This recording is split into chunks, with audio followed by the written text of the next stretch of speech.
Bonjour à toi, ma belle Angéline Edward. Un plaisir toujours de te voir. Ça va bien? Je vais bien, merci. Aujourd'hui, nous avons le privilège de recevoir une pasteure, une femme, une Déborah qui se lève. Je pourrais même dire qu'elle se tient à la tête de l'armée de Dieu en tant que femme.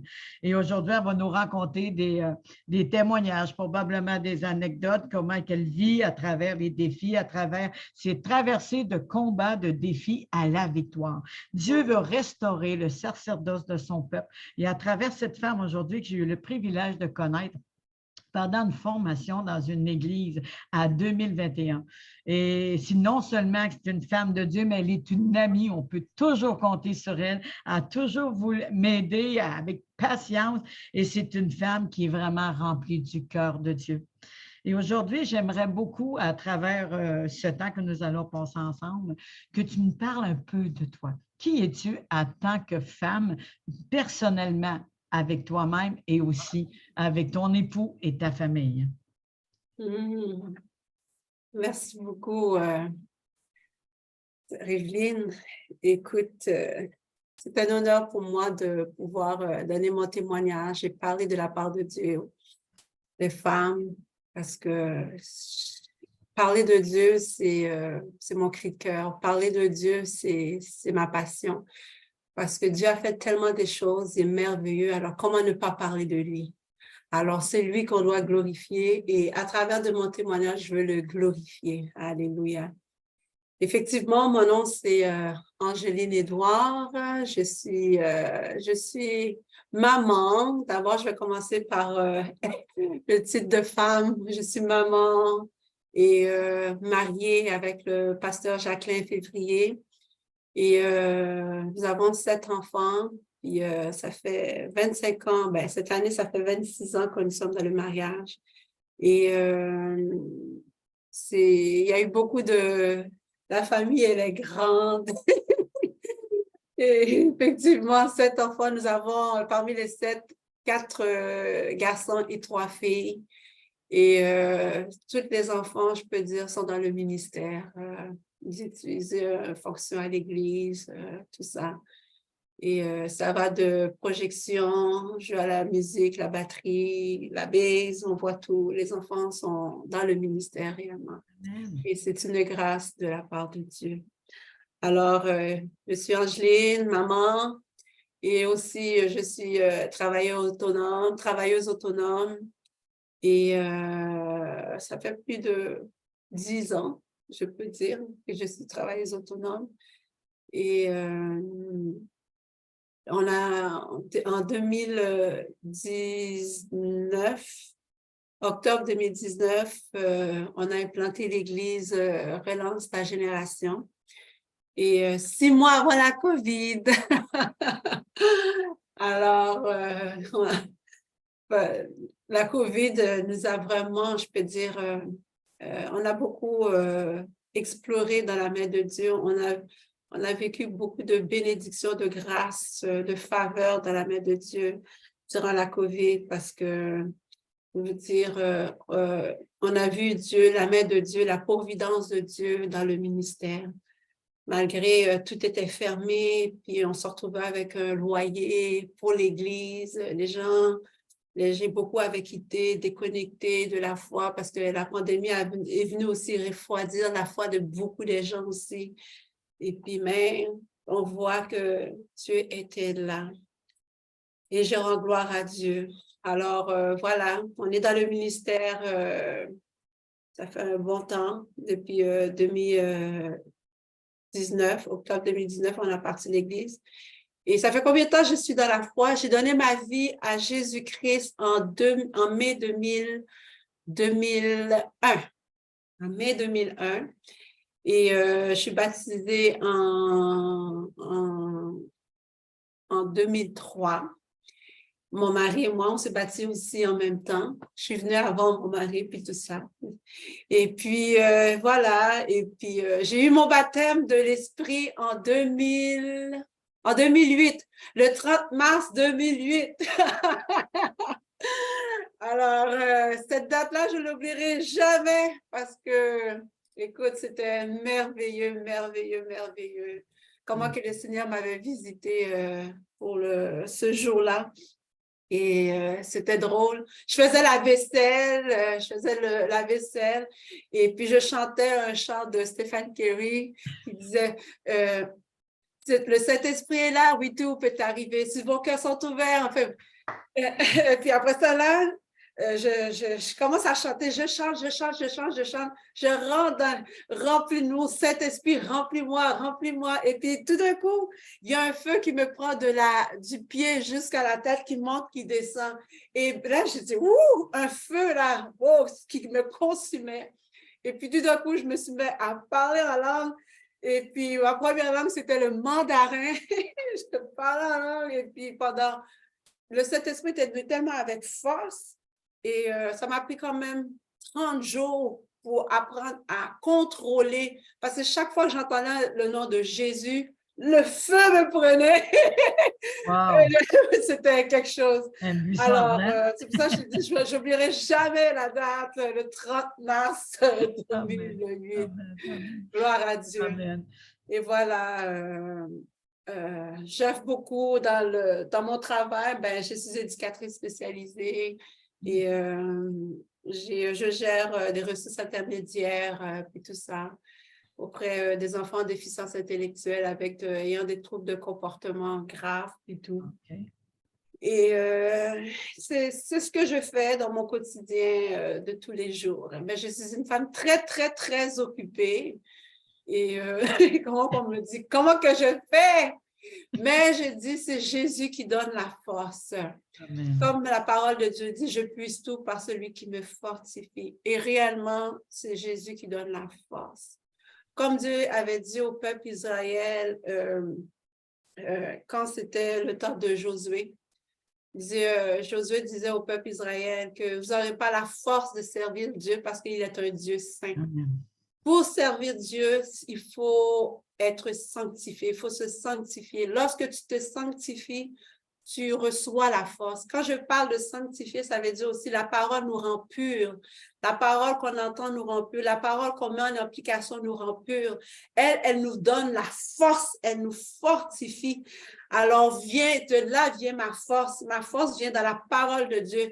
Cette nourriture, comme Jésus a dit, il y a une nourriture que vous ne connaissez pas, c'est de faire la volonté de Dieu. Lorsque tu te nourris de la parole de Dieu, tu prends les nutriments et les nutriments, qu'est-ce que ça fait? Ça rentre dans tes muscles, ça rentre dans tes nerfs, ça rentre dans tout ton corps, ça te fortifie et ça te garde jeune.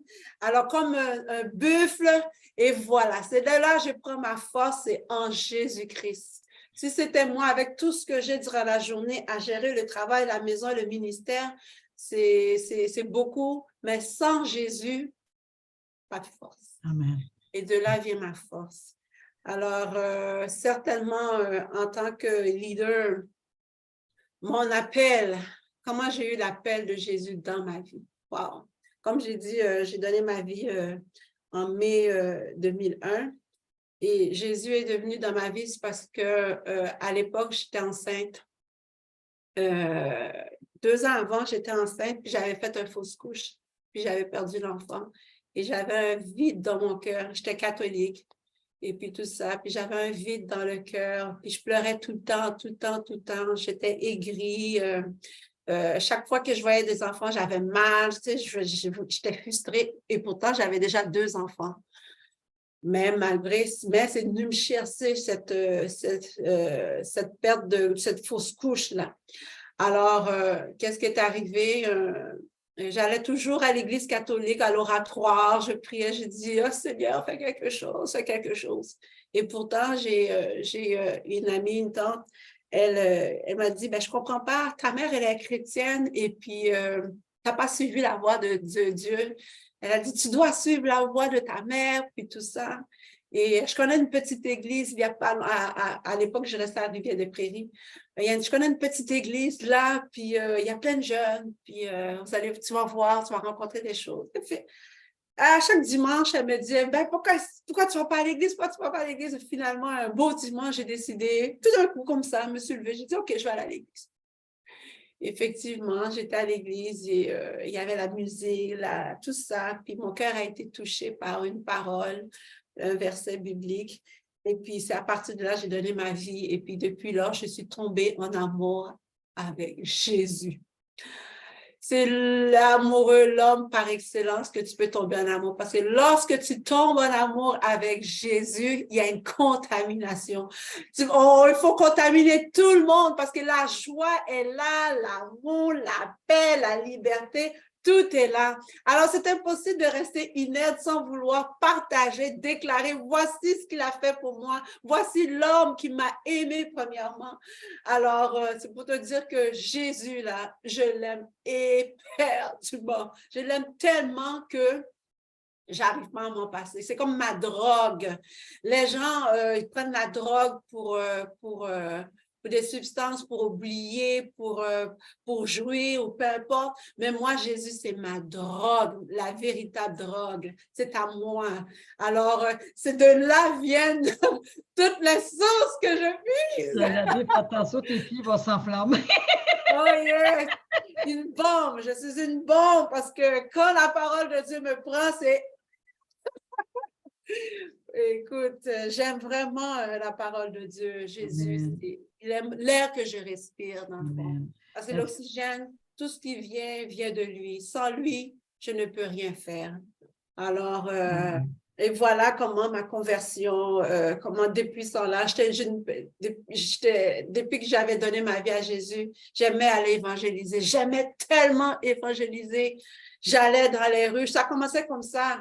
J'évangélisais à gauche et à droite, dans les écoles, même dans le cégep où j'étais aussi,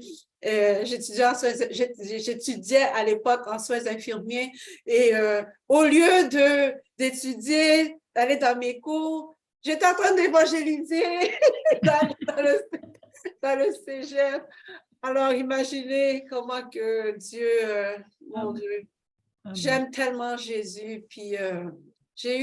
on a eu un appel, mon premier appel que j'ai eu, c'est en 2003. C'est un apôtre qui venait de Paris, de la France, et c'était moi et mon mari, puis mon mari, pourtant, il était tout jeune converti, parce que lui, mon mari a donné sa vie en octobre 2003, et puis...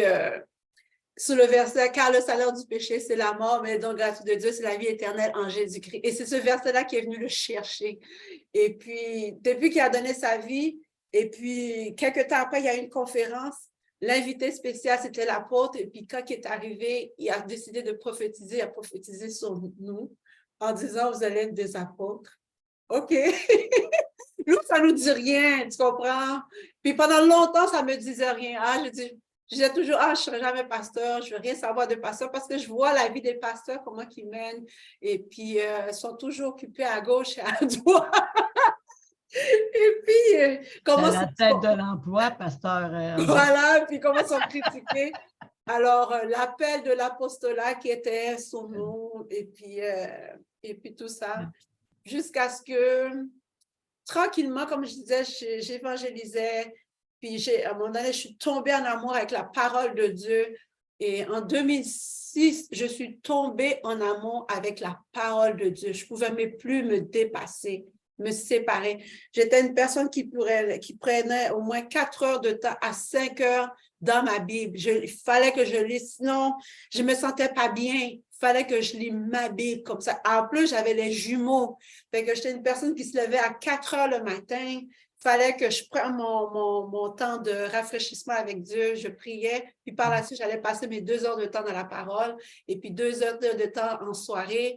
Et puis 2 heures de temps durant l'après-midi, lorsque mes enfants faisaient la sieste. C'était comme ça il fallait que je passe du temps. Et sans savoir, Dieu est en train de me formuler, me travailler à l'intérieur de ça. Jusqu'à ce que j'aime enseigner, écoute, les versets me venaient comme ça, les gens comprenaient, c'est quoi, qu'est-ce que veut dire tel verset? Ça venait comme ça, le Saint-Esprit. Tu sais, quand on dit le Saint-Esprit, lui, c'est celui qui va te rappeler toutes choses. Ouvrez les yeux de mon cœur, Père. Tu sais, il y a un chant qui dit « Ouvrez les yeux de mon cœur », mais le cœur de la parole. Lorsque ton cœur est ouvert, OK, la parole de Dieu, peu importe les versets qui viennent vers toi, tu comprends facilement parce qu'il t'a mis l'esprit de l'intelligence de comprendre les écrits. Alors, c'était comme ça. Les versets, ça sortait comme ça, la compréhension, parce que mon cœur était attaché à la parole. Puis arrivé, au fur et à mesure d'avoir des enfants, à un moment donné, ça diminue tranquillement le moins de temps dans la parole. Mais au moins, je gardais toujours mon petit 2 heures. Mais j'ai dit, Seigneur, oui, mais j'ai eu pas mal d'expérience avec le Seigneur à tel point que je me rappelle, il y a une vision que j'ai faite, je voyais que pendant que je lisais la parole de Dieu, il y a un verre d'eau qui s'est présenté devant moi, un verre d'eau cristallisé, le verre était magnifique, c'était tellement pur, l'eau, elle est une brillance, une couleur éclatante. J'ai dit, wow! Et puis, j'entendais chaque goutte d'eau qui déversait dans le verre de cristal. Ça goûtait, là, ça fait... Et puis, j'entendais le bruit, toc, toc, chaque fois. Et puis là, le Seigneur me disait, chaque fois tu t'abreuves dans ma parole, OK, c'est des trésors que tu mets en toi. Parce que le cristal, ce sont des pierres précieuses. Ce sont des trésors que tu mets en toi. Alors, ça, c'était ma première expérience au niveau de la vision directe. Et voilà, c'est quand j'ai eu mes dons, bon, la prophétie est rentrée, interprétation de langue est rentrée, tout est rentré, pas mal de choses est rentré. Et puis, à tel point aussi, ça, c'est quelque chose qui est très important. Je vais laisser pour vous les femmes. Il faut être baptisé du Saint-Esprit, c'est important.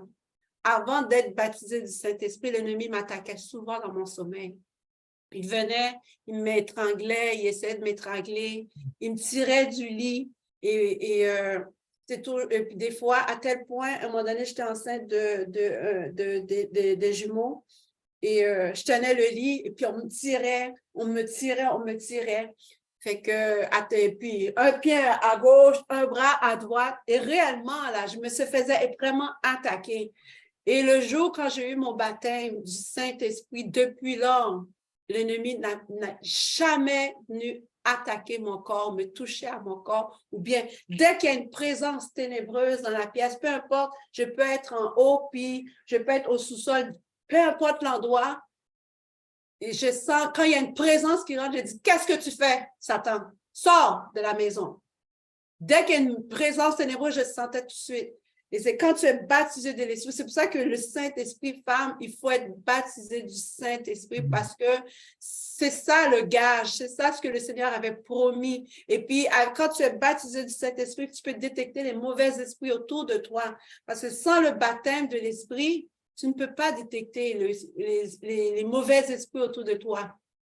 Alors, ça, c'est une année. Pardon? Ça donne l'esprit de discernement. Voilà, ça donne l'esprit de discernement, puis tout ça. C'est ça. Moi, j'avais une question à te poser, ma belle, avant que oui, chère. Oui. Quand tu as donné ta vie à Jésus, tu as eu des hauts et des bas, tu as eu, parce que le thème, c'est la traversée de nos défis, de nos combats à la victoire. De là, comment tu étais, puis quand tu as donné ta vie à Jésus, comment s'est fait le contact pour que les femmes, même les personnes qui écoutent, qui vont vraiment comprendre c'est quoi le salut, la différence de l'avant, le pendant et après. Parce que ce n'est pas tout le monde qui avait, plusieurs vont vouloir donner leur vie à Jésus. Ils vont comprendre, mais pourquoi? Parce que quand j'ai donné ma vie à Jésus, avant ça, j'avais un vide en moi. Je pleurais tout le temps. Je pleurais. Je n'étais même pas capable de voir aucun enfant à cause de le fausse couche que j'ai eu. Fait que, en ayant cela, et j'ai donné, une fois que ma tante m'a dit, ben, va, il y a à tel endroit une église, j'ai été. Et puis, le même moment, quand j'ai donné ma vie à Jésus, il y a comme les choses qui étaient lourdes en moi, ça s'est tombé. C'est comme si je suis devenue légère. La charge qui était prise était lourde. Mais vous savez que quand j'ai donné ma vie à Jésus, je disais encore, mon mari n'était pas encore converti. Mon mari n'était pas encore à Christ. Alors, et puis, on avait des hauts puis des bas, c'était difficile dans la maison, on ne se parlait pas, il y avait beaucoup de choses, à tel point que au niveau de la relation femme et homme n'était même pas du tout. Et que ce qui est drôle, c'est que quand j'ai donné ma vie, quand mon mari a donné sa vie à Jésus, en 2003, OK? Quelques temps après, lui avait déjà préparé les séparations pour me séparer de moi, puis tout, parce que ça n'allait pas du tout. Le mariage ne fonctionnait pas du tout. Alors, c'est quand tout d'un coup, comme ça, il se met à lever pour aller à l'église. Et pourtant, je ne suis pas quelqu'un, je ne disais pas tout le temps à mon mari, va à l'église, veux-tu venir à l'église? Je dis non, loin de là. Tout ce que je faisais dans mon cœur, je priais pour lui. Je dis, Seigneur, il est entre tes mains. Je lui disais en aucun cas de venir à l'église. Je faisais juste prier. Et puis du jour au lendemain, paf, il se lève, il décide, où tu vas? J'ai dit, je vais à l'église. Il dit, je viens avec toi. Carrément comme ça. Et puis, c'est pour te montrer, dans ce temps-là, il y avait beaucoup de disputes, il y avait des ci, il y avait des ça, des incompréhensions, beaucoup. Mais je gardais tout le temps, je dis, Seigneur, tout est entre tes mains. En même temps, je continuais. J'allais évangéliser, je continuais la tâche en tant que mère aussi. J'avais des enfants à cette époque-là, j'avais 3 enfants. Alors, ça n'allait pas bien. Mais quand il a donné sa vie à Christ, oui, il a donné sa vie, mais le temps pour s'adapter, le temps pour commencer à comprendre la parole de Dieu, la transformation de son renouvellement de l'intelligence tranquillement se fait. Et puis jusqu'à ce qu'à un moment donné, on devient des personnes fortes. Mais pour te dire que toi, que ton mari qui n'est pas encore dans l'Évangile, tu as un mari qui n'est pas dans l'Évangile, le malnoter constamment, le persécuter, de venir à l'église ou faire des choses, ça ne va rien parce que la Bible te dit, ce qui est en toi est plus fort. Et non seulement ça, par ta conduite, par ta manière d'être, va attirer le mari. Parce que n'oublie pas, on a la plantation de Christ en nous, on a la semence. C'est Christ qui fait croître, c'est Christ qui va toucher les cœurs. La parole de Dieu nous dit, à chaque jour, on ajoute à l'Église ceux qui sont sauvés. Il y a un temps fixé que Dieu place pour telle personne. Alors, ma sœur, peu importe si ton mari n'est pas à côté de toi ou bien il n'est pas encore croyant, prie pour lui. Ne cesse pas de prier. Prie pour lui. Dieu, dans le lieu secret, il va t'entendre. Et certainement, il y a un temps que Dieu a fixé pour chaque personne pour s'approcher de lui. Mais toi, continue parce que ta prière a une grande efficacité. La prière de la femme, là, quand une femme prie, c'est comme la bouche de Dieu reste ouverte comme ça. Parce que Dieu, nous les femmes, on a tellement de choses en nous. Nous les femmes, Dieu a mis des trésors en nous. Je dis toujours ça à mon mari. Pendant que Dieu faisait la femme et Adam était couché, était endormi, Dieu conversait avec la femme. Il mettait des bonnes choses dans la femme. Et puis, c'est pour ça qu'on est fait différents. Nous, les femmes, on aime causer, on aime parler, mais on a une facilité. Le Seigneur nous a mis des choses différentes différentes que l'homme, mais des choses essentielles. On a beaucoup de choses, nous, les femmes. Il faut que les femmes comprennent leur valeur qu'ils ont en Jésus-Christ. Lorsque tu es en Jésus, tu n'es pas n'importe qui. Rappelez-vous la femme qui a été, lorsque Jésus était mort, a été au tombeau. Rappelez-vous la femme qui a lavé les pieds de Jésus avec sa chevelure, avec ses larmes, qui a essuyé avec ses chevelures. Rappelez-vous cette femme qui a dit, qui est la première évangéliste, alléluia, et qu'aujourd'hui on en parle encore. Alors rappelez-vous, vous les femmes, vous n'êtes pas n'importe qui, vous êtes des Déborah. C'est Déborah, je vais parler de Déborah après, parce que Déborah, elle est une leader. Nous, les femmes, Dieu a mis les leaders en nous. On peut faire plusieurs choses en même temps, nous, les femmes. Dieu nous a équipés, nous, les femmes. Alors, vous n'êtes pas n'importe qui, les femmes. Tu vois, moi, c'est rare qu'on va voir des femmes pasteurs, c'est rare qu'on va voir des femmes apôtres, c'est rare qu'on va voir ces femmes-là. Mais ce n'est pas ça. Il y a certains hommes qui méprisent le ministère de la femme. Laisse-moi vous dire, lorsque Dieu te qualifie, si Dieu est avec toi, qui sera contre toi? Personne, peu importe l'homme. Lorsque Dieu t'a appelé, il a mis son sceau sur toi.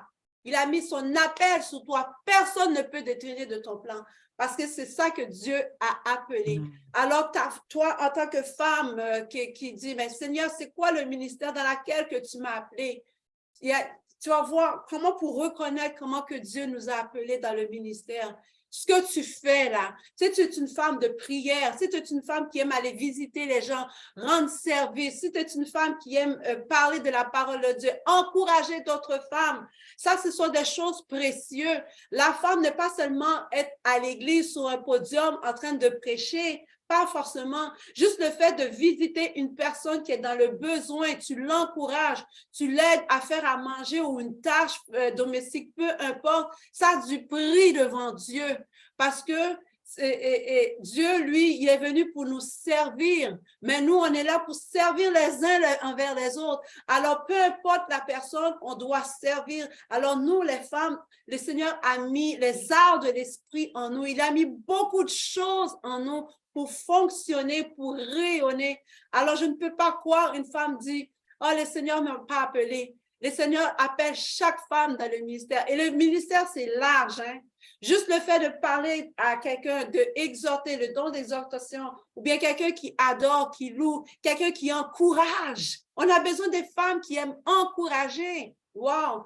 Et puis, il y a des femmes qui ont besoin d'être encouragées. Il y a des femmes qui sont déprimées. Ce sont des ministères, c'est des choses que vous savez, c'est des choses qui sont tellement précieuses devant Dieu qu'on a besoin.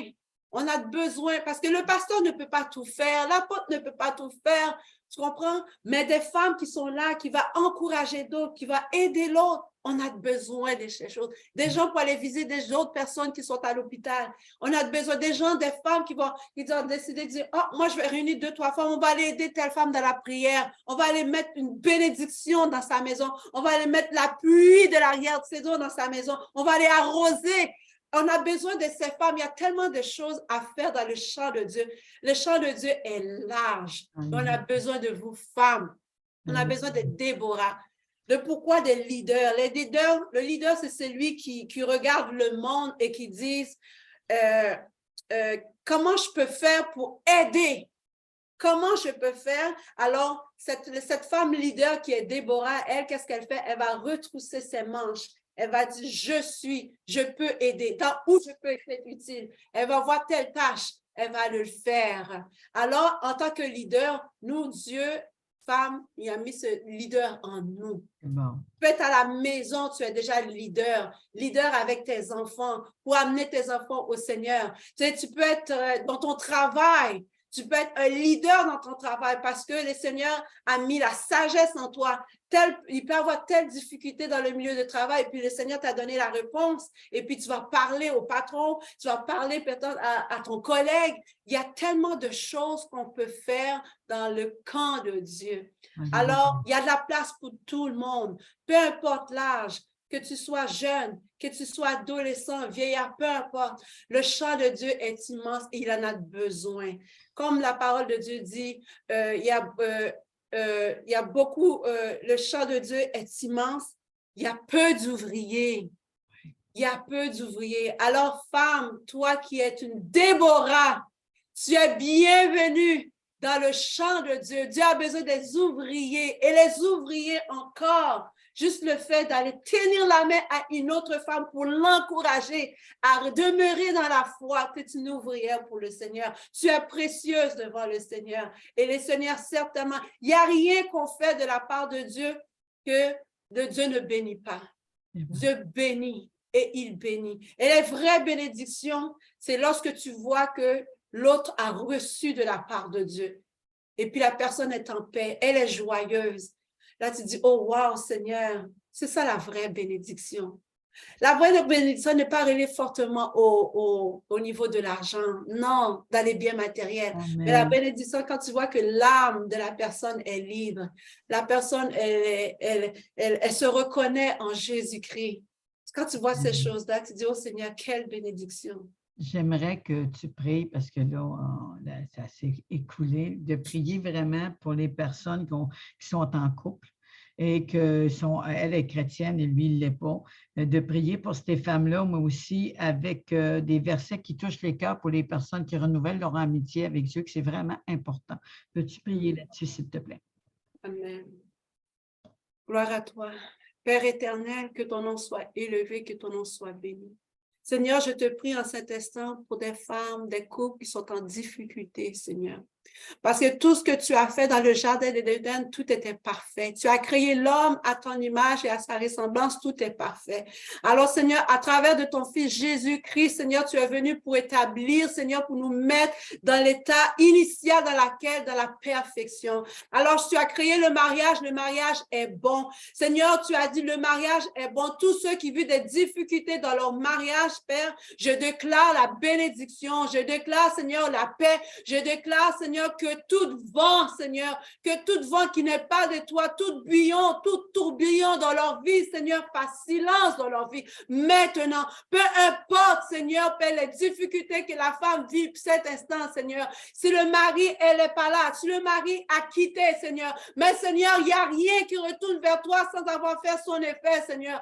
Père, tu appelles les choses à l'existence, alors nous déclarons les choses à l'existence à telles qu'elles ne sont pas. Nous déclarons la vie de Jésus-Christ dans les foyers. Je déclare la vie de Jésus-Christ. Je déclare la restauration dans les familles. Je déclare la restauration dans les couples. Je déclare à ce que l'ennemi a volé puisse reprendre vie. Tout ce qui est mort puisse reprendre vie dans le nom de Jésus. Les alliances qui ont été brisées, mais je déclare dans le nom de Jésus que ces alliances vont reprendre vie parce que Jésus, c'est la vie. Seigneur, tu es venu pour donner la vie à la famille et la famille est la responsabilité de la société du demain. Alors, Seigneur, nous rappelons la stabilité, nous appelons toutes choses par ton Saint-Nom au nom de Jésus-Christ. Alors, femme, peu importe, Seigneur, tu vis des choses difficiles. Le Seigneur t'entend. Le Seigneur t'a dit, je t'ai écouté, je t'ai entendu.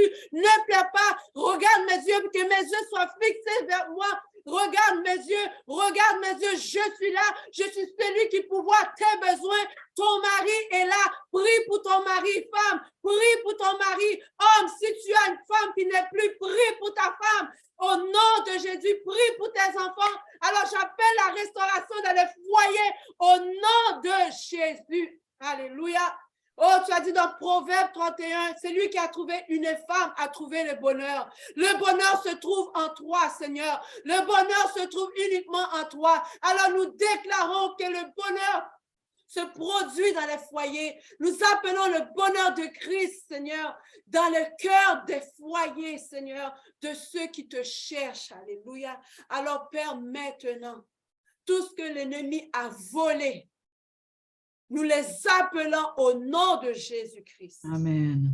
Que toute tempête dans laquelle vit fasse silence et que Jésus parle et que la parole qui est écrite continue à restaurer, continue à sanctifier, continue à purifier et prenne vie dans le nom de Jésus. Merci pour ces femmes qui vont recevoir. Merci pour les familles qui vont se restabiliser. Merci pour toutes les choses que tu vas changer, Seigneur. En l'appelant à la notion de le nom de Jésus, toutes choses prennent vie. Alléluia. Merci, Seigneur. Oh, maintenant, Seigneur, une femme qui est affaiblie, une femme qui vit des difficultés, suite au mensonge de l'ennemi, suite à un divorce, suite à une séparation. Mais Seigneur, je te prie pour cette femme parce que tu es son mari par excellence. Elle n'est pas seule parce que elle est cette épouse. Tu prends soin de ton épouse, Seigneur. Tu as traité une alliance avec chaque femme parce que nous sommes tes épouses, Seigneur. Que ces femmes ne se sentent pas seules, Seigneur. Alléluia. Qu'elles s'appuient sur toi, que leurs yeux soient fixés sur toi, qu'ils se donnent à toi, Seigneur, parce que tu es la source de vie. Tu es la source qui établit toutes choses. Alléluia. Et nous appelons la source de Jésus-Christ dans le cœur de chaque femme, dans le nom de Jésus. Père, je te dis merci pour ces prières. Merci pour tous ceux que tu vas rétablir. Merci pour tous ceux qui vont prendre vie. Merci pour tous ceux, Père, qui vont être connectés à toi à nouveau. Dans le nom de Jésus. C'est ainsi que je prie. Amen.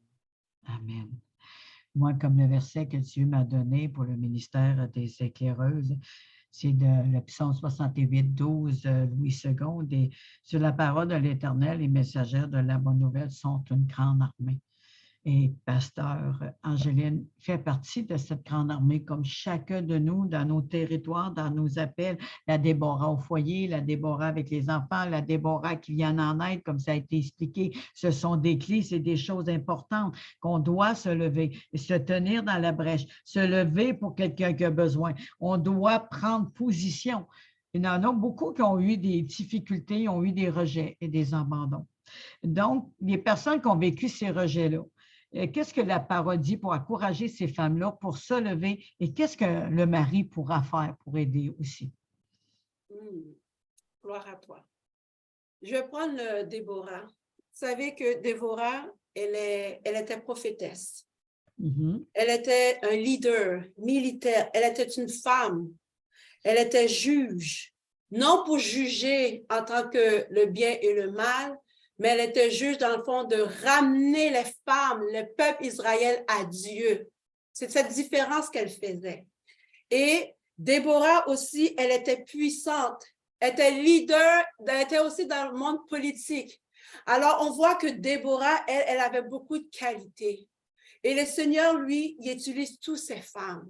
Peu importe qui tu peux être leader, tu peux être dans la politique, dans ton travail, peu importe. Dieu t'utilise. Alors, toi qui es femme, OK, tu as ce rôle en toi, tu as ce Déborah-là en toi. Le Seigneur a mis une puissance en toi. Il a dit, je vous ai donné ma puissance. Le Seigneur a dit, j'ai donné mon autorité. Avec l'autorité de Christ, avec la parole de Christ, certainement tu peux te lever. Peu importe les difficultés que tu peux voir autour de toi, tu vas te lever. Parce que Déborah, elle allait comment? Elle allait avec la parole de Dieu. Déborah se levait uniquement avec la parole de Dieu. À tel point que Dieu a changé son nom en tant que mère. Dieu a dit, tu seras la mère d'Israël. Ici, nous femmes, nous sommes des femmes, nous sommes des mères aussi. Nous sommes des mères pour d'autres. Alors, la notion veut te dire, le Seigneur veut te lever. Le Seigneur veut te lever. Aujourd'hui, tu seras élevé parce que la parole de Dieu qui est en toi n'est pas morte, elle est vivante. Cette parole qui est en toi, elle est puissante. La même parole que Déborah, elle avait le même Dieu que Déborah, elle avait. Tu as ce Dieu-là qui change, qui a changé une nation. Alors là où tu es, Dieu, à travers de toi, Dieu utilise. Dieu peut changer l'environnement autour de toi. Dieu peut changer la nation autour de toi, le pays dans lequel que tu es, ton foyer. Alors, mets une chose, dans le livre de Juges 4 et 5, Déborah, si tu lis Déborah, elle avait beaucoup de fonctions. Elle était une femme influençante. Alors, toi, aujourd'hui, tu as Jésus-Christ en toi. Le mystère caché de tous les temps est révélé en toi. Christ est en toi. Alors, plus que Christ est en toi, tu peux briller, tu peux percer, tu peux exercer. Alors, le Seigneur te dit, tu n'as pas à craindre parce que le feu est en toi. Celui qui consomme toutes choses est en toi. Le lion de Juda est en toi. Alléluia. Le lion désire de rugir en toi. Il veut rugir. Alléluia. Il est en toi. N'aie pas peur. Lève-toi. Alors, tout ce qui est l'heure, tu dis, Seigneur, je te donne ce sac qui est lourd. Seigneur, si c'est le mari incompréhensible, je te le donne. Je te le remets. Seigneur, mes enfants qui ne veulent pas écouter, je te le remets. Remettez tout à Jésus. Le Seigneur a dit, déposez tout sous moi. Lui, il va te donner tout ce qui est léger. Et lorsque tu es légère, tu vas voir, c'est facile de courir, de œuvrer pour Dieu, de faire des choses pour Dieu avec passion. Amen. Déborah, partout où elle passait, elle menait une relation, elle faisait des relations. Nous, les femmes, nous aimons causer. Allons faire des relations pour Dieu. Amenons à d'autres femmes qui n'est pas en Christ, à Christ. Et c'est ça le titre de juge qu'elle avait, Déborah. Lorsque le peuple s'écartait, elle devait amener le peuple à Dieu. Non seulement elle était prophétesse, elle recevait de la part de Dieu. Dieu, il nous a donné la prophétie parfaite qui est la parole. On retrouve tout dans la parole. Tout nous a été donné. Tu as besoin d'une parole au niveau financier, tu vas le trouver dans la parole. Tu as besoin d'un encouragement, tu vas le trouver dans la parole. Je puise tout par celui qui me fortifie. Au reste, frère, comme la parole dit, tout ce qui est vrai, tout ce qui est honorable, tout ce qui est pur, tout ce qui est juste, soit l'objet de nos passions, de nos pensées. Alors nous devons nous attacher à tout cela, femme. Déborah que tu es, attache-toi à la parole de Dieu. Et tu vas voir, les choses vont transformer. Peu importe le temps, demeure, persévère. Et tu vas voir les miracles qui vont s'accomplir. Alléluia. Amen. Alléluia. Vous voyez le miracle qui est sorti de Pasteur Déborah Angeline.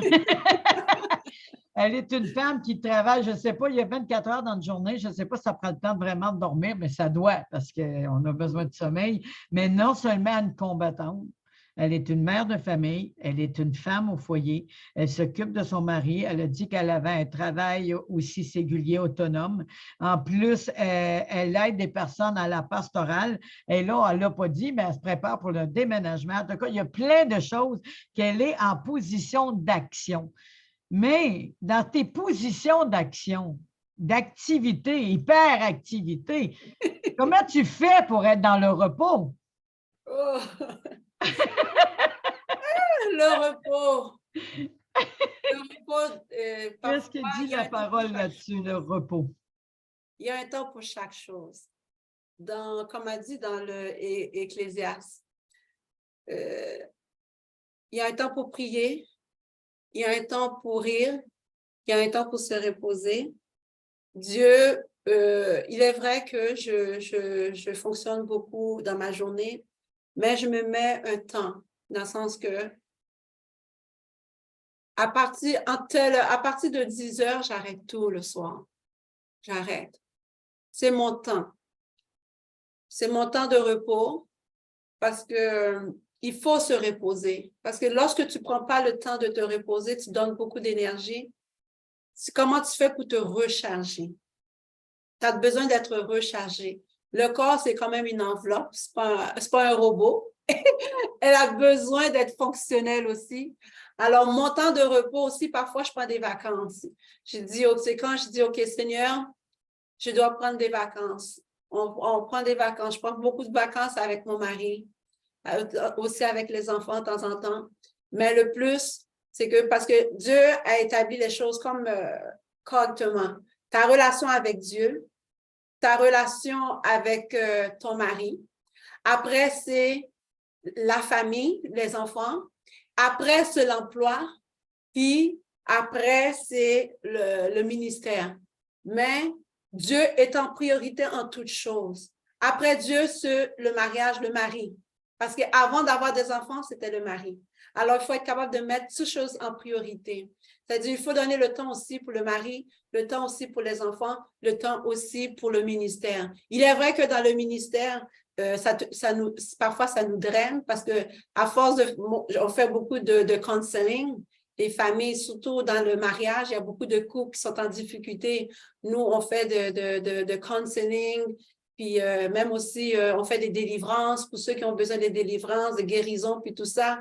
Alors, il y a beaucoup de choses, mais en même temps aussi, il ne faut pas se brûler, il y a un temps pour chaque chose. Fait que je dis tout le temps, Seigneur, donne-moi cette sagesse pour pouvoir être capable de gérer mon temps. C'est important.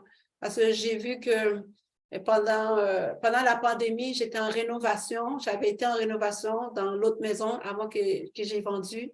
C'était non-stop pendant 2 ans. Par la suite, j'ai pris comme une fatigue. Il y a une fatigue comme un peu chronique qui est venue. Puis j'avais de la misère à me répondre parce que c'était physique. Fait que là, quand le Seigneur m'a dit, diminue, arrête certaines choses. Et là, il a fallu que je me refais. Il a fallu, parce que des fois, je respirais, c'est comme, tu vois, les larmes coulaient, des larmes de fatigue, pas de larmes de tristesse, mais puis je bâillais beaucoup. Fait que c'était la fatigue physique. Il faut faire attention pour pas non plus, quand on est trop épuisé, on peut tomber aussi, on est moins alerte. Fait que là, maintenant aussi, même au niveau spirituel, on commence à perdre aussi. Parce que lorsqu'on est fatigué, notre cerveau est au ralenti, on réfléchit, notre réflexion est au ralenti, il faut faire attention. Et puis, c'est là-dedans qu'on est fatigué aussi. Ce sont des portes aussi qu'on peut donner à l'ennemi parce que on perd au niveau, il y a beaucoup de distractions autour. Et puis aussi, en même temps, bon, le fait qu'on perd, quand Dieu nous parle, peut-être on ne comprend pas trop, ou bien il faut faire attention. Il ne faut pas perdre aucune feeling dans la part avec Dieu. C'est important que le repos est important. Le repos. Puis s'il faut mettre une routine pour dire, ben moi, à 9 h ou à 10 h, je vais me coucher. C'est comme moi, mes heures de prière le matin, ça ne change pas. Je me réveille toujours entre 4h30 et 5 h. Ça, c'est mon temps de prière. C'est mon temps de la lecture de la parole. Et puis, une fois que ce temps-là, ça, ce sont des choses que je ne peux pas négocier. Je ne négocie pas. C'est la même chose aussi. Il y a des choses qu'il ne faut pas négocier. Ton temps avec ton Dieu, tu ne dois pas les négocier. Et puis aussi, ton temps aussi de repos. Il faut être capable de dire non parfois aussi. Souvent, nous, les croyants, on a de la difficulté à dire non par peur pour dire on va blesser ou bien on va attrister le Saint-Esprit. Loin de là. Il faut être capable de dire non. Parce que c'est lui qui est... Il faut être sage. Parce que lorsqu'on s'abuse, on n'est pas sage. Fait que ça, c'est une exhortation qui a été pour moi. Le Seigneur m'avait exhorté. Maintenant, je me suis sortie de ça. Et c'est pour ça aussi, maintenant, je fais attention. Je prends mon temps. Je mets les affaires dans mon agenda. Je ne mets pas trop dans mon horaire, trop chargé. S'il faut repousser certaines choses, je dois repousser. S'il faut dire non aussi, il faut dire non. Et puis, et voilà. Parce qu'il faut tout soit balancé. Parce que si on est haut, on ne peut pas dire qu'on est fort spirituellement et puis le corps est vidé, ça ne marche pas. Parce que ce sont des portes qu'on peut laisser aussi ouvertes à l'ennemi. Et puis, le fait qu'on manque de concentration, ce sont des portes que facilement que l'ennemi peut rentrer. Et puis... il peut rentrer des distractions, puis toutes sortes. Voilà, ouais. Vraiment. Mais pour toi-même, on sait que tu lis la parole de Dieu et que c'est la première chose la plus importante. Mais pour prendre soin de toi-même, comment tu fais juste ton toi-même, tout mettre de côté et t'occuper de toi-même à part de lire la parole de Dieu? À part de lire je suis une personne, je fais attention aussi à mon côté physique, mon alimentation. OK? Parce que j'ai quand même 50 ans. Ah oui! Je reste surprise chaque fois qu'elle dit. 50 ans, ça ne paraît pas. Elle est dans l'année du jubilé. Oh yes! De bénédiction! Alors, effectivement, ma santé, c'est important aussi. Je fais attention à ce que je mange. OK? J'évite les choses grasses. La viande, j'en consomme plus ou moins. Je mange beaucoup de fruits et des légumes. Et je jeûne. Je ne vais pas parler spirituel, mais au niveau physique. Le fait que aussi, je suis beaucoup occupée. Alors, souvent, je marche beaucoup. Parce que dans mes occupations, je marche. Je marche beaucoup. Et puis, le temps de reposer, puis je prends soin de moi aussi. Fait que quand moi, je prends soin de moi, je fais attention à ce que je mange. Je fais attention à ce comment je peux dire, qu'est-ce qui rentre en moi comme aliment. Éviter les restaurants, les fast-food, des choses comme ça. Mais je favorise beaucoup les fruits et légumes parce que maintenant, maintenant, tu vois, même le riz, je diminue beaucoup dans les riz. Quasiment, je ne suis plus capable de manger trop le riz, même les pâtes aussi. Fait qu'à force, c'est comme si je suis en train de rentrer dans le végétarien. Je ne dis pas à personne de rentrer dans le végétarien, mais c'est devenu naturel. Parce qu'en faisant des jeûnes de 21 jours, et puis, quand je fais mes jeûnes de 21, avant, c'était à sec. Là, maintenant, c'est plus à sec, c'est les jeûnes de Daniel. Fait que dans les jeûnes de Daniel, fait que tout ce qui est viande, tout ce qui est produit de la terre, j'utilise seulement. J'utilise aucun produit animal. Tout ce qui est transformé, je n'utilise pas. Alors, à force de faire cela, fait que mon corps a pris une habitude et un goût. Et j'ai aimé ça, puis je voyais j'avais plus d'énergie, comme Daniel qui mangeait. Tu t'es considéré avec une très grande sagesse, Daniel. Voilà. Alors, j'ai vu que ça me donnait plus d'énergie, puis en même temps, ben, ça faisait du bien à mon corps, plus le repos aussi. Au moins, moi, le Seigneur me fait grâce, ça me prend au moins 5 à 6 heures de temps de sommeil pour être bien récupéré. Amen. En faisant 5 à 6 heures, ça c'est mon corps. Si je fais 5 à 6 heures, je peux fonctionner toute la journée jusqu'à 10 heures sans problème. Wow. Mais dès que je m'assois, je m'assieds sur mon lit, je m'endors. Alors, pour te dire que au niveau du problème de sommeil, non. Amen. C'est vrai que la ménopause commence, des fois, c'est pas drôle. Amen. Les bouffées de chaleur, puis tout ça, mais ça passe. Mais autrement, je fais attention à ce que j'injecte, je mange, puis voilà. Amen. Je fais des exercices un peu aussi, quand je peux. Alléluia. Tu as parlé de plusieurs sortes de repos. Tu as ton repos dans la présence de Dieu. Tu as le repos aussi physique et mental. Et tu as ton repos de ton petit moi intérieur pour vraiment te ressourcer et de renouveler. Parce que quand on a des douleurs, une mauvaise estime de soi et qu'on ne s'occupe pas bien de nous-mêmes, à un moment donné, il y a comme un débalancement. OK? Qu'est-ce que la parole dit là-dessus pour aider les femmes à se fortifier? Au niveau émotionnel, écoute. Oui.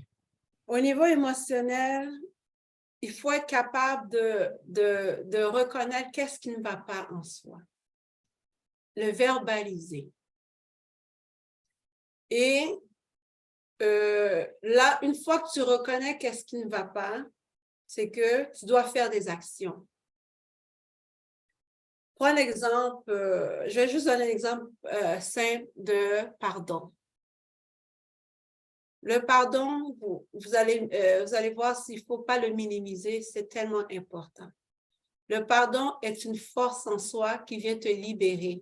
Il va te libérer non seulement émotionnellement, physiquement, spirituellement, dans tout.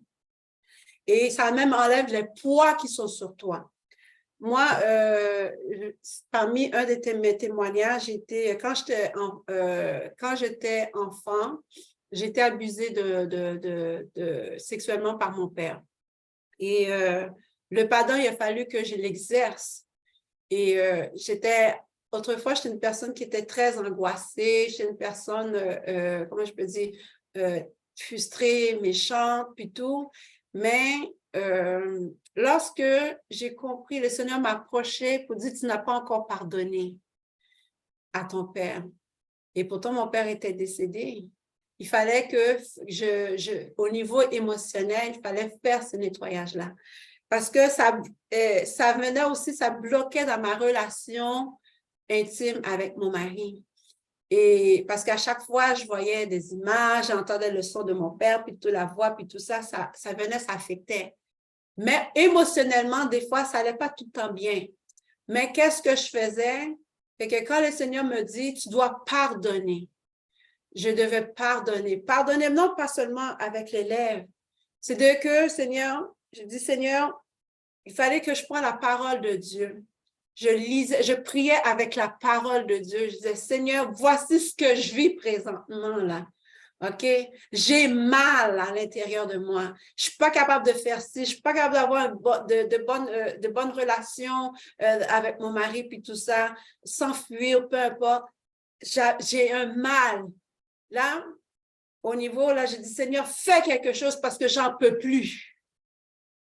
Et tout de suite, ce qui me vient, c'est le verset qui dit, déchargez-vous sous lui vos soucis, tous vos soucis.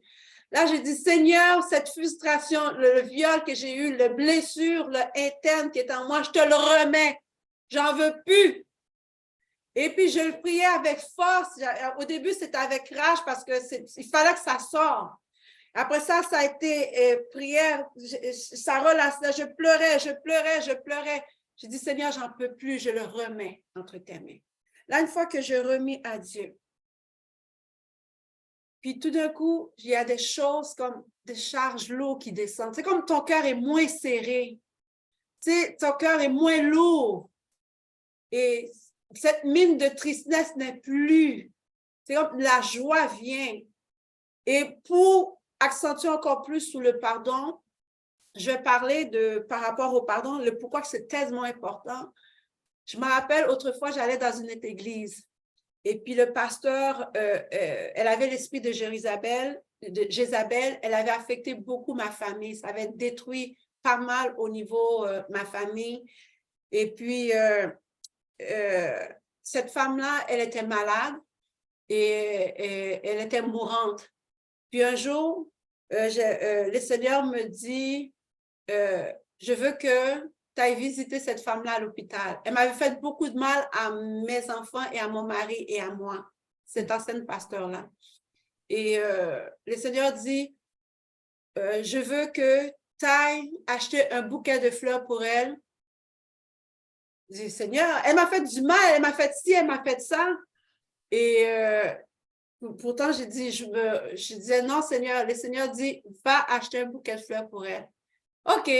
J'ai obéi. J'ai dit, OK, Seigneur, finalement. J'ai été chez le fleuriste, j'ai été acheter un bouquet de fleurs. Et là, j'allais mettre, pour exemple, 20-30 $. Le Seigneur dit, augmente le budget. J'ai dit, hein? Il dit, mets pour 100 $. Le Seigneur dit, mets pour 100 $. Là, j'ai dit, ben, Seigneur, 100 $. Il a dit, là, je ne comprenais pas pourquoi. 100 $, Seigneur, c'est beaucoup. OK. Fait que là, j'étais à l'hôpital pour aller voir cette personne-là. Et puis, elle était aux soins intensifs. Aux soins intensifs, quand je l'ai vue, pourtant, c'est quelqu'un qui m'a fait du mal. Quand j'ai vu, ce n'était pas la personne qui m'a fait du mal. J'ai vu, c'était un être humain. Automatiquement, je me suis mis à pleurer. Et les fleurs que j'avais aux soins intensifs, on dit pas de fleurs aux soins intensifs. Alors, j'ai dit, je suis venue, on m'a dit, on ne peut pas accepter des fleurs. Et puis, on a dit, par contre, vous pouvez les laisser. Le mari s'en vient, puis on va le remettre au mari. J'ai dit, OK, parfait. J'ai obéi, j'ai laissé là, et tout ça. Mais quand j'ai vu ça, après ça, j'étais accompagnée d'une amie. Après ça, qu'on l'a vu, puis on a remis les bouquets, on est descendu pour s'en aller de l'hôpital. Tout d'un coup, on faisait un feedback pour savoir comment tu t'es senti quand tu l'as vu. On pleurait ensemble, on pleurait par rapport du fait que la personne, elle était mourante, qu'elle était malade. Et puis, on voulait que Dieu la guérisse.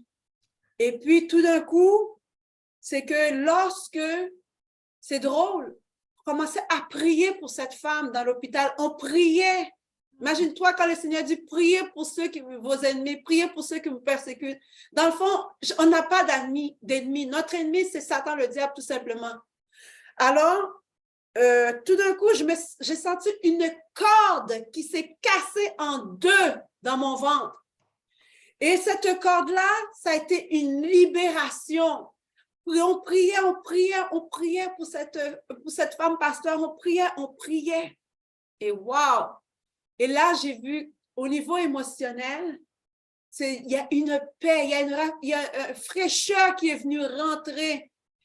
Et depuis lors, et plus tard, le Seigneur me dit, voici le geste que tu as fait. Il dit, le fait que tu as pris ton argent, tu as dépensé quand même beaucoup d'argent pour quelqu'un qui t'a fait du mal.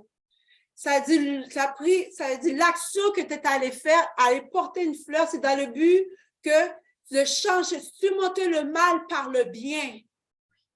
Il a fallu que le Seigneur m'envoie faire cette action-là, d'aller prendre une somme d'argent pour aller porter à la personne qui t'a fait du mal.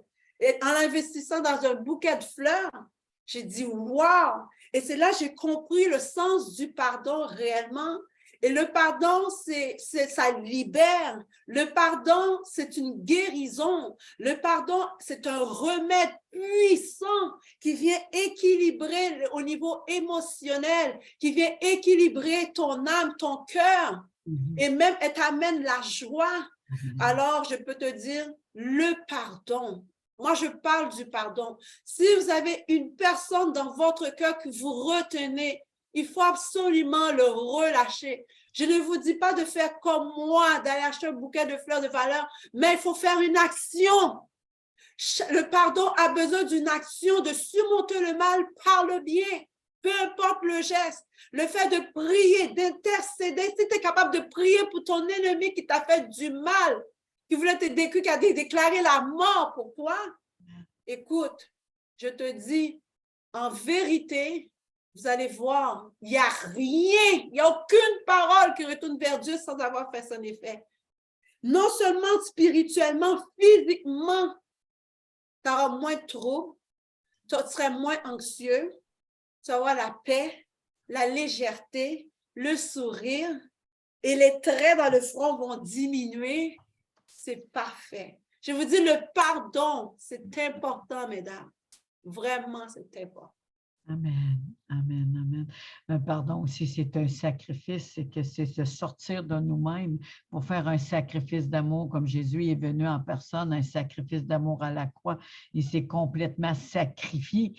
Et ensuite, il a dit, pardonne-leur, ne savent pas ce qu'ils font.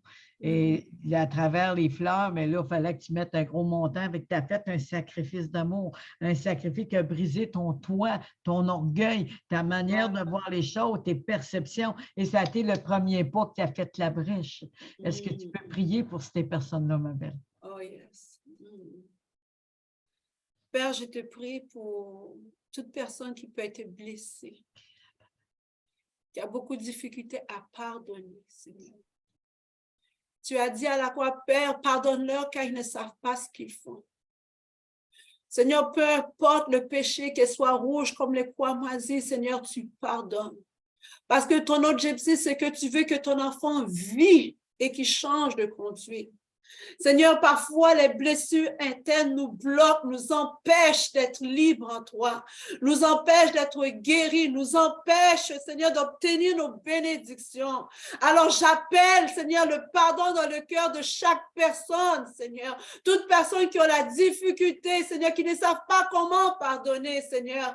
Mais tu as dit, déposez, déchargez-vous vos soucis. Seigneur, que ces femmes qui prient, qui crient à toi, qui ont le cœur lourd, Seigneur, que leurs soucis soient déchargés, qu'ils reconnaissent, Seigneur, c'est toi seul qui es le guérisseur par excellence de l'âme. Ils ont besoin, Seigneur, de toi. Au nom de Jésus, je déclare que le pardon, c'est le fruit de la liberté, car la liberté, c'est le fruit même, Seigneur, qui fait partie des fruits de l'esprit. Seigneur, tu es venu pour nous donner la liberté. Tu n'es pas venu pour nous garder captifs. Car tu as dit, Père éternel, ceux qui viendront à toi, ils seront réellement libres à cause de ta parole. Alors ta parole, c'est le pardon et je déclare que le pardon, Seigneur, soit dans le cœur de chacun de tes enfants. Que les pardons puissent continuer à propager, Seigneur, dans les cœurs, à prendre des racines dans les cœurs, Seigneur. J'appelle le pardon. Et je sais que le contraire de le pardon, c'est la haine. Que toute haine tombe, que tout orgueil tombe, que tout ce qui est de la chair tombe. Tout ce que nous ne voyons pas de nos yeux, nos conceptions, les pensées d'hommes tombent. Mais toi, Jésus, ce que tu dis pardonnez-vous les uns les autres, comme aussi le Père nous a pardonné. Seigneur, tu nous as appris à la prière, Seigneur.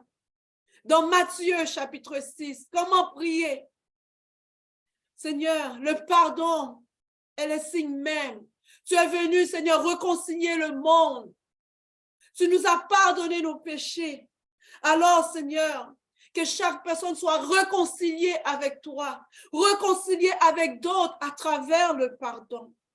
Le pardon nous amène à toi. Le pardon nous amène à la liberté. Alors j'appelle la liberté dans les cœurs de ces femmes qui ne peuvent pas pardonner.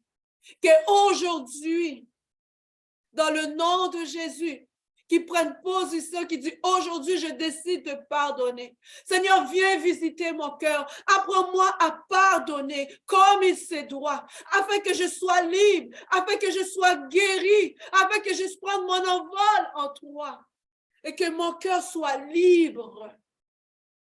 Merci, Seigneur, pour toutes ces femmes. Car ta parole est une parole de guide, de vie. Ta parole court avec vitesse. Lorsque le pardon est là, Seigneur, la guérison, Seigneur, vient avec vitesse.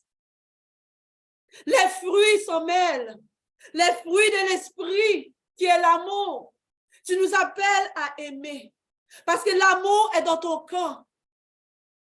Alors, Seigneur, chaque femme, je te prie, qu'il puisse avoir ce cœur de pardon.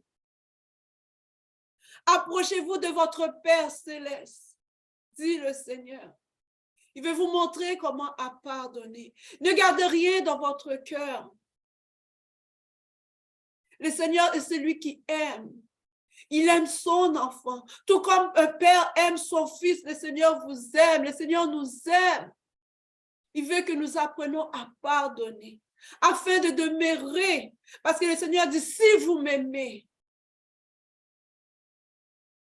on doit reconnaître que nous sommes des enfants de Dieu. Lorsque nous gardons ta parole, alors ta parole nous enseigne à nous pardonner. Alors pardonnons nos frères, Seigneur. Nous pardonnons toutes nos personnes qui nous ont offensés, qui nous ont fait du mal, Seigneur. Non de paroles uniquement de la bouche, mais de cœur, Seigneur. Et merci d'avance pour toutes ces femmes, Seigneur, qui vont être libérées. Et j'appelle, Seigneur, que ce pardon demeure, que l'action qu'ils vont faire demeure. Au nom de Jésus-Christ. Merci, Seigneur. Amen. Amen. Amen. Moi, Seigneur, je t'élève toutes les femmes, toutes les personnes qui vont écouter, qui ont eu des blessures dans leur cœur, Seigneur, et qui ont eu l'âme fragmentée de blessures et qui se détestent, Seigneur, qui ont de la honte, de la condamnation, de l'accusation et qui ont de la misère à se pardonner, soit pour des erreurs, soit des choses qu'ils ont faites ou que l'ennemi a viré l'accusation contre eux alors qu'on subit des intimidations, des douleurs, Seigneur, et des rejets. Mais pardonnez-vous.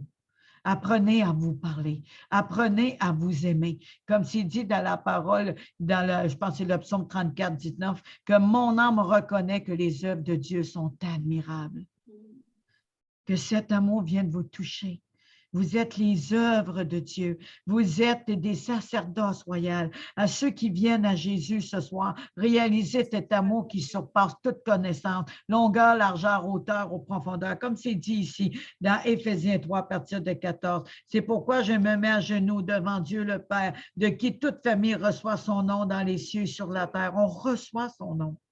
Oui, je lui demande de vous rendre fort par son esprit, tellement sa gloire est grande. Ainsi, vous pourrez être des chrétiens solides. Que le Christ qui habite dans vos cœurs par la foi, plongez vos racines dans l'amour. Et pardonnez-vous et relâchez, lâchez prise, relâchez les offenseurs, relâchez au nom puissant de Jésus. Et soyez solidement construits sur cet amour. Alors, vous serez capable de comprendre avec tous les chrétiens la largeur, la longueur, la hauteur et la profondeur de l'amour de Christ, un amour inconditionnel, quel que soit que vous avez pu faire et que vous pouvez faire encore.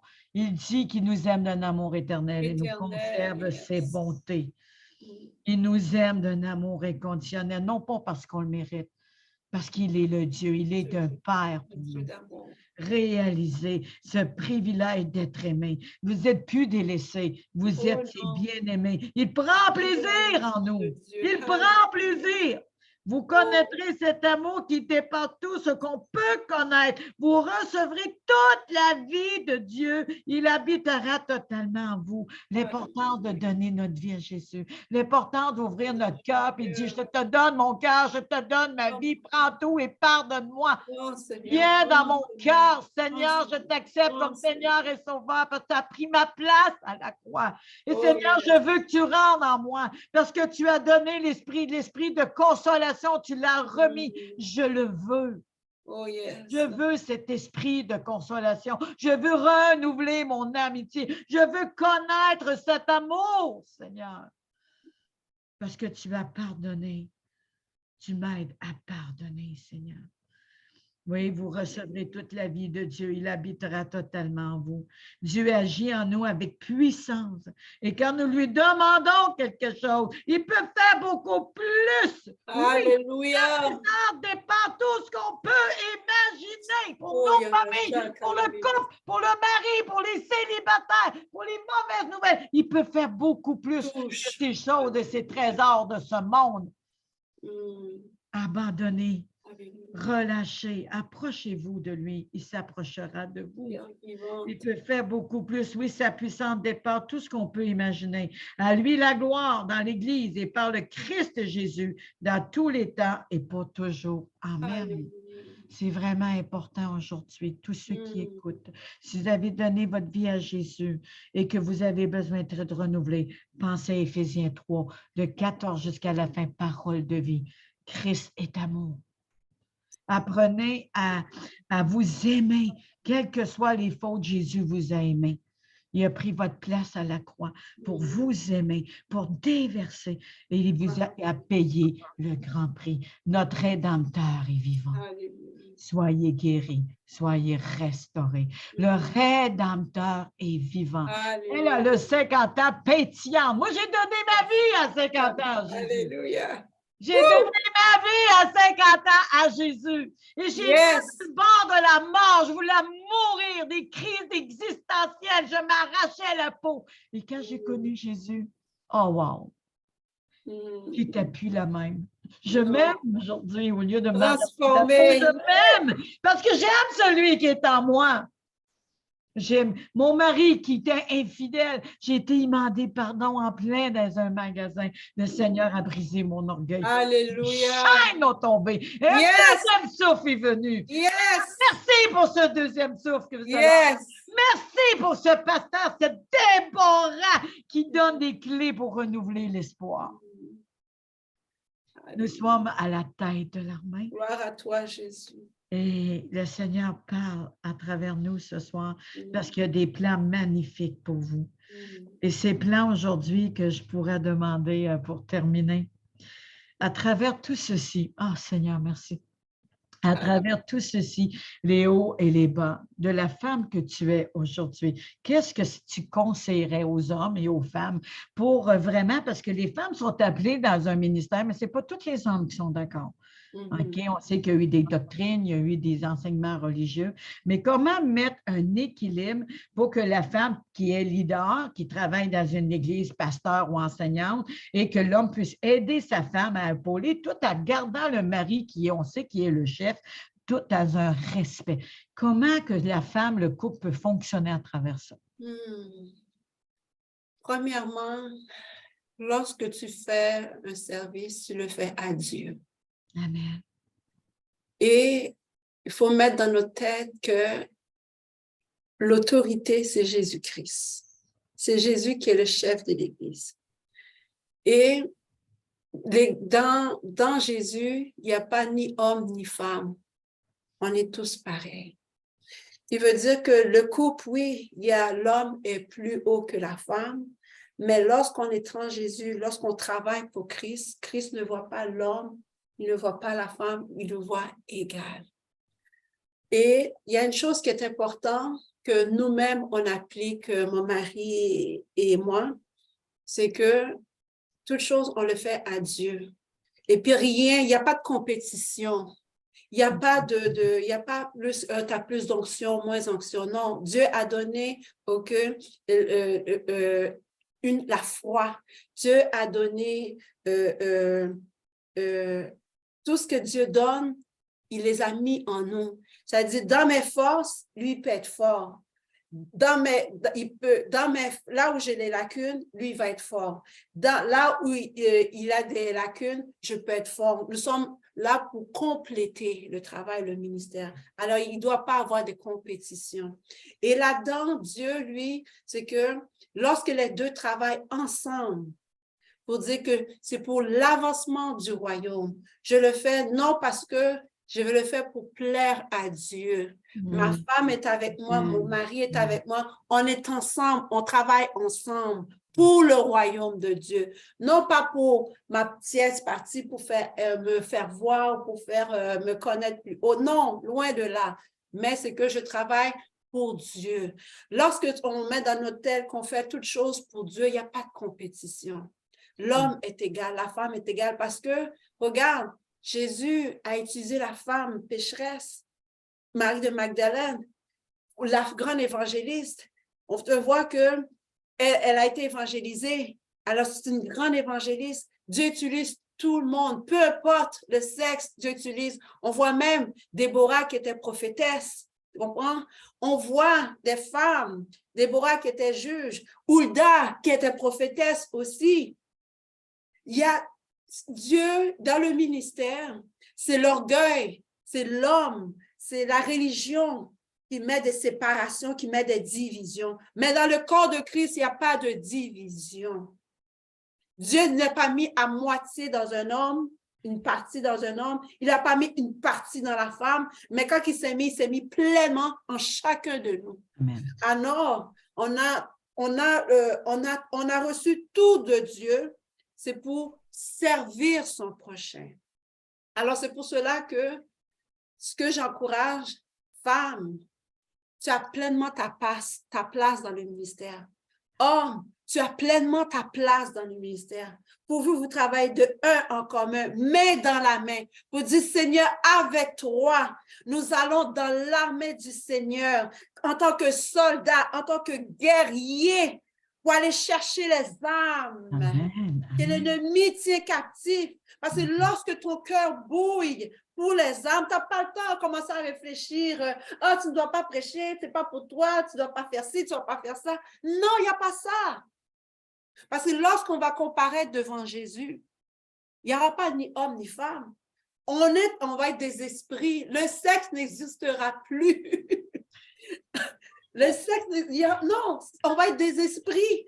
La monopause, on n'aura plus. Voilà. Alors, on va être des esprits. Alors, c'est pour cela que Dieu, lui, quand il parle d'homme, il parle de l'homme en général. Que ce soit l'homme ou la femme, on est pareil. Pour Dieu, il peut susciter. La même manière, une femme peut chasser un démon, l'homme aussi peut chasser un démon. La même manière, Dieu peut utiliser la bouche d'un homme pour prophétiser, il peut utiliser la bouche d'une femme, même un enfant. Amen. Imaginez, c'est nous l'homme, nos conceptions d'homme, il faut les détruire. Mais la femme, elle a sa place, tout comme l'homme a sa place. Amen. Amen. Comme cette révélation que le Seigneur m'a donnée hier, j'étais en train de regarder pour Déborah, qui va être pour le mois de juillet, le mois des Déborah qui se lèvent, qui se réveillent pour le peuple de Dieu. Elle était sous un palmier. Puis j'ai été faire une recherche. Le palmier, il y a des vieilles feuilles, mais quand la vieille feuille, elle commence à vieillir, elle va tomber, elle va mourir, mais il y a une nouvelle feuille qui sort. Une nouvelle feuille qui sort. Les choses anciennes sont terminées, toutes choses sont devenues nouvelles.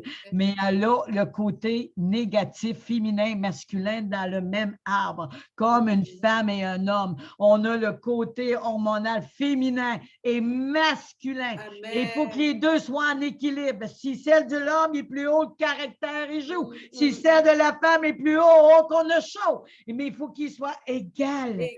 Donc, il n'y en a pas un qui est plus haut que l'autre, comme ça a été apporté par pasteur Angéline.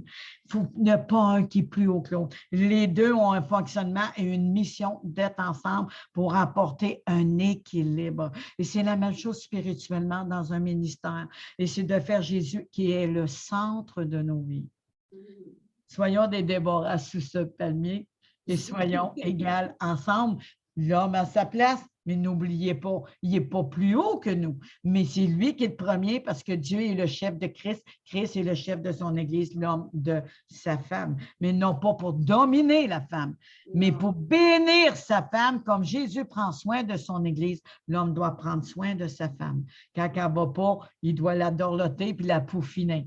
Et c'est vraiment important que les hommes se lèvent comme Dieu les a créés, mais que les femmes aussi respectent cette place. Puis l'homme, il aime bien ça qu'on lui dise « Je suis fière de toi. Je suis fière de toi, mon mari. » Puis il n'a peut-être pas fait grand-chose. Il y a peut-être eu une petite erreur dans la journée. Mais au lieu de voir l'erreur, « Je suis fière de toi. » Vous allez voir votre couple. Ça va souder. N'oubliez pas que nous avons le ministère de la réconciliation.